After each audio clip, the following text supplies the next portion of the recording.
ज़ीशान मुझे ये बताओ कि ये बात सही है, ड्रामा जो सही पिकअप हुआ ना ये इन दोनों नहीं, की अब ये तुम उसी एज में हो ना, टीन एजेस में ही हो। अब मुझे बताओ कि ये वाकई एक खराब कैरेक्टर इसको कह सकते हैं, या इस एज में इस तरह की फीलिंग्स आ जाती हैं, गलती हो जाती है, बच्चों में ये होता है एक दूसरे के साथ बड़ा अट्रैक्शन, तुमने कैसे एनालाइज किया है, क्योंकि तुम खुद ही इस फेज में अभी हो?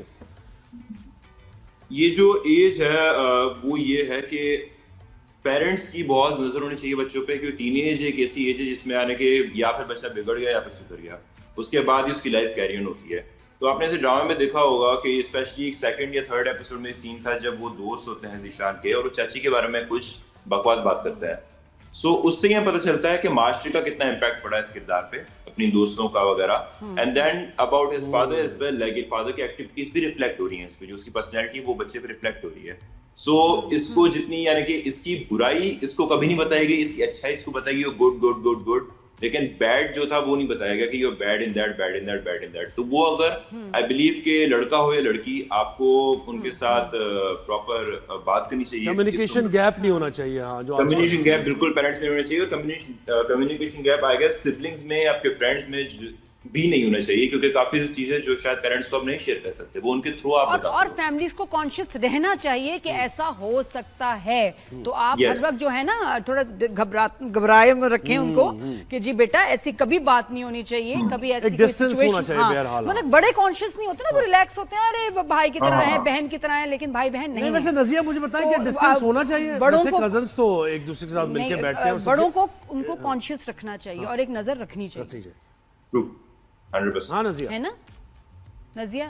सॉरी फिर से रिपीट कीजिएगा, वो हम ये कह रहे हैं कि आजकल तो जो जनरेशन ये वाली है, ये तो ईटिंग आउट भी होती है, सब चीज हैंग आउट भी करते हैं। तो आप वाकई क्या समझती हैं इस केस के बाद, ये जो आपने किया पोर्ट्रे, कि एक डिस्टेंस बहरहाल होना चाहिए कजन्स के दरमियान भी? यस, बिल्कुल एक डिस्टेंस होना चाहिए, क्योंकि obviously they are not blood, मतलब ब्लड रिलेटेड है, but they are not siblings. तो सिबलिंग्स और कजिन्स में फर्क होता है, ये मेरा पॉइंट ऑफ व्यू है। अच्छा ज़ीशान, तुम्हारा जो समझ अभी जहाँ तुम बिल्कुल खामोश हो, अब अपने साथ जब हरासमेंट हुई है हॉस्टल में लड़कों ने की है, तो सोचता है वो कि देखो मैंने यही अपनी कज़न के साथ किया था, वो बेबस थी और मैं इसको जो है मैं कैसे इसका फ़ायदा लेता था और इसको कैसे टॉर्चर करता था, उसके जहन में क्या चल रहा है? वो खुद को देख रहा है। वो बेसिकली एक हमने सीन किया था जब वो सीढ़ियों से भागता आता है, पीछे लड़के उसको डराने के लिए, और वहां रुकता है और वो ऊपर देखता है तो उसको लड़के थोड़ी देर के लिए वो खुद को देख रहा होता है, जैसे उसने सिद्रा को ऊपर से डराया था जो भी किया था। सो ही इज एग्जैक्टली रियलाइजिंग, वो बेड पे भी होता है, पूरे थॉट में होता है, लाइक व्हाट आई डिड, ये सारा जो उसका कारमा हो रहा है। एंड यस, आप देखेंगे आगे कि किस तरीके से यानी कि स्टोरी डेवलप होती है। लेकिन वो कामा को रियलाइज करने की अभी एज नहीं है, अभी और गलतियां करने की है, मैं ये समझता हूं। नहीं, इसको ठीक ठाक पड़ी है भाई। हाँ पड़ी है, लेकिन वो एज अभी ये नहीं है ना, इसकी एज से निकले। अच्छा नजिया, तुम एक बात बताओ मुझे। आई थिंक सो कि तजुर्बा जो होता है वो उम्र से नहीं आता, हालात से आता है। एंड जो हालात इसके ऊपर गुजरे हैं तो इसको काफी चीजें समझ आ गई हैं कि यानी कि जो हुआ, मैंने जो किया वो बहुत गलत है। एंड अब आहिस्ता से you'll see how देखा कैसे आगे की कहानी हम पूछ रहे हैं तुमसे और तुम बता भी तो उसको वही हो गया, नहीं, दिखा रहे हैं। मैं कह रहा हूँ कि आगे आप देखिएगा क्या होगा। हाँ नजिया, तो मुझे एक बात बताओ, और ये मैं इलाही बख्श आपसे भी पूछूंगी कि ये जो लैला है, ये वाकई कामचोर है कि इससे YouTube से भी कभी कोई सही रेसिपी नहीं बनती, इससे कुछ बनता ही नहीं, या वाकई मजबूर है? अब तो उसने वो कहते ना घर में मैली भी रहने लगी है। हाँ जी, नहा धो भी नहीं रही, कपड़े भी नहीं चेंज कर रही, जैसी प्राइवेसी वाले होते ना, प्राइवेसी की, जब अपना घर है जो मर्जी पहन लो ना, उसने सजना सवरना खत्म कर दिया है जी, खाना भी नहीं उससे बन रहा। तो क्या चाची कामचोर है या बेचारी मजबूर है? अब तो थोड़ी कामचोर टाइप लग रही है। नहीं, वो कामचोर बिल्कुल भी नहीं है, क्योंकि द थिंग इज दैट उन्होंने कभी शादी सीखा नहीं होगा। बस कर दो। अब जब वो सीख रही है अपने हस्बैंड, नहीं, अब नए चाची की बात नहीं हो रही, ड्रामे में चाची की बात हो रही है। अब देखो नए घर में आए हैं, सब कुछ है, फिर भी खाना नहीं बन रहा, जल गया तो दोबारा भी नहीं बनाया, ये तो गलत है ना। चाचू बुराई करो। चाचू तुम्हारा बहुत अच्छा है, ये चाची सही नहीं है। नहीं, दोनों बहुत अच्छे हैं यार, इतना पॉलिटिकली करेक्ट ड्रामे में भी तो इससे मतलब तुम बहुत आगे जाओगी। ऑफर्स आ रही है इस ड्रामे के बाद दोनों को? नहीं, उससे पूछने दो ना वो चाची के बारे में क्या कहते हैं। इलाही बख्श तुम बताओ भाई, मैं लैला का यही क्या कहना मसला है? चाहूंगा कि I think this is the beauty of the script कि हर किरदार के प्रोज एंड कॉन्स दोनों दिखाए गए हैं, क्या इसमें अच्छाई है, क्या इसमें बुराई है।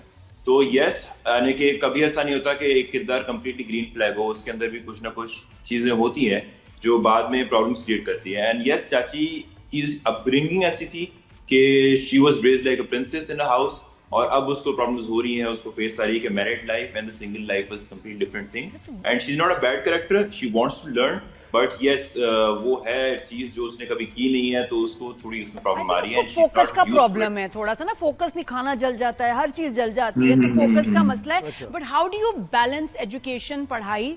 लाइबक्श, आप बेटा बताओ क्या पढ़ रहे हो? और क्योंकि मुझे पता है ना ड्रामे में टाइम बहुत लगता है, कैसे इसको बैलेंस करते हो? जी नादिया जी, मैंने एक्चुअली अभी मैंने कंप्लीट की थी अपनी नापा से। अच्छा, नापा से पढ़े हो? जी नापा से मैंने थिएटर किया, मैंने वहां से, एंड मेरी डिप्लोमा अभी मुकम्मल हुआ था वहां से। और साथ ही फिर मुझे यानी कि अभी हुआ है 2024 के मिड में, और मुझे इसकी ऑफर आ गई थी एंड आई केम टू। ये तो तुम जितनी छुट्टियां करोगे तुम्हें उतने नंबर मिलने हैं, है ना? ये नहीं, तो पढ़ी आपको वो, ये तो पढ़ी छुट्टियां वही हैं, रहा है। मेरा कंप्लीट हो गया है, तो I am just focused with the industry now. अरे wonderful। अच्छा, ये जो अब्बा का कैरेक्टर है, घर के सरबराह का जो कैरेक्टर है, अभी इस एज में क्या समझते हो, ऐसा होना चाहिए, ये माइंडसेट होना चाहिए, अच्छा है या बुरा है? या ये कि उसके बारे में जॉइंट क्या फैमिली feeling है? सिस्टम के बारे में आप कि वो पूछ रहे कहते हैं हैं ना? सब साथ रहे, हाँ। जब तक मैं हूँ सब साथ रहे। डज इट वर्क या not? Well, I don't think so.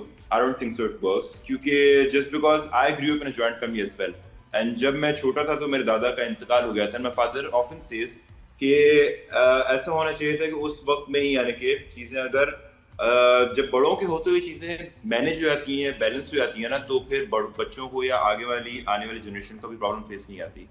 And जो दादा का किरदार है वो मतलब एक तरीके से वो ये भी सही कह रहे हैं कि मतलब कि उन्होंने जिस तरीके से घर बनाया है इस एट दिस स्टेज वो चाहते हैं उनके बच्चे उनके साथ हो, लेकिन वो एक सेल्फिश थॉट है। मैं कहना चाहूंगा अगर वो सबको अपनी अपनी लाइफ को प्रायोरिटाइज करने का मौका दें और आप अपने तरीके से जिंदगी जिए, अपने जीते हुए अगर ये कर दे, तो शायद उनके जाने के बाद कभी ये प्रॉब्लम नहीं आएगी, आपस में इख्तिलाफ नहीं बढ़ेंगे, बल्कि मोहब्बत बढ़ेगी। नज़िया बेटा आप बताओ।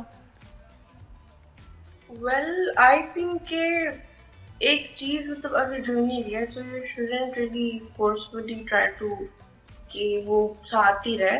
And honestly I think joint family में प्रोज भी होता है, कॉन्स भी होता है, लेकिन जब आप कॉन्स देखो तो आप उसी वक्त अंडरस्टैंडिंग कर लो ताकि आगे जाके और बड़े मसले ना बने आपके लिए। नहीं, लेकिन अगर तुम्हें दो ऑप्शन मिले, जॉइंट फैमिली या फिर तो हाँ, जब तुम्हारी शादी हो हाँ। तो क्या चाहोगे, जॉइंट फैमिली में रहो सबके साथ मिलके या अलग से मियाँ के साथ? ऑनेस्टली आई फील लाइक अलग से, क्योंकि joint family is amazing, no doubt, उसमें बहुत मजा आता है, सब लोग साथ होता है, बहुत मजा आता है। बट आई फील लाइक कि a married couple needs a privacy, as in like they have to grow and like happy life. I don't know, I think दोनों ही अच्छा है, मुझे तो दोनों ही अच्छे लगते हैं। यार तुम हर बात पे यही कह रही हो, क्या बात है, ये तो किसी चीज में प्यारी बच्ची है ना, बहुत ज्यादा। मुझे तो दोनों अच्छे लगते हैं। तुम ऐसा करो, जर्नलिज्म में आ जाओ या पॉलिटिक्स में आ अच्छा जाओ। मुझे बताओ नज़िया, किसके साथ मजा आया काम करके? इतने तुम्हारे साथ बड़े बड़े एक्टर्स थे, किसके साथ मजा आया, किससे डर लग रहा था, हैं वो बताओ। मुझे सबके किससे साथ दोस्ती मजा है? आया। अपने पेरेंट्स से लेके दादा दादी तक, आई लव एवरीवन, मेरी सबके साथ दोस्ती है। एंड जो मेरी दादी है, she is my sweet heart, and Laila चाची इज अमेजिंग, और कैश चाची भी बहुत अच्छे, सब बहुत अच्छे हैं। अच्छा, तो जो क्योंकि ड्रामे के बीच में ना वेट बहुत करना पड़ता है, बहुत सारे घंटे इंतजार करना है, सीन कब होगा मेरा सीन कब होगा, तो उसमें तुम क्या टाइम कैसे पास करती हो? और कभी कभी इरिटेट भी हो जाते हैं ना कि ओहो इतनी देर होगी, मेरा सीन नहीं आया। नहीं, असल में जब मैं थकी होती थी तो मैं सो जाती थी मम्मा के साथ, और जब मेरे पेपर्स होते थे तो I used to study at set. Sorry क्या? कभी कभार जब मैं बहुत थकी होती थी तो मैं सो जाती थी, और अगर मेरे पेपर्स हुआ करते थे तो आई यूज्ड टू स्टडी। अच्छा, स्टडी। भाई इलाही तुम क्रिकेट देखते हो? ऑब्वियसली ये शाहिन शाह अफरीदी को कप्तान बना दिया वनडे का, क्या ख्याल है तुम्हारे? ये बहुत आई थिंक सो इतना जल्दी नहीं करना चाहिए था, बिकॉज लास्ट दो हमारी सीरीज तो अच्छी गई थी अंडर मोहम्मद रिजवान, यानी south African series, Australian series, काफी टाइम बाद हम जीते थे वहां पे।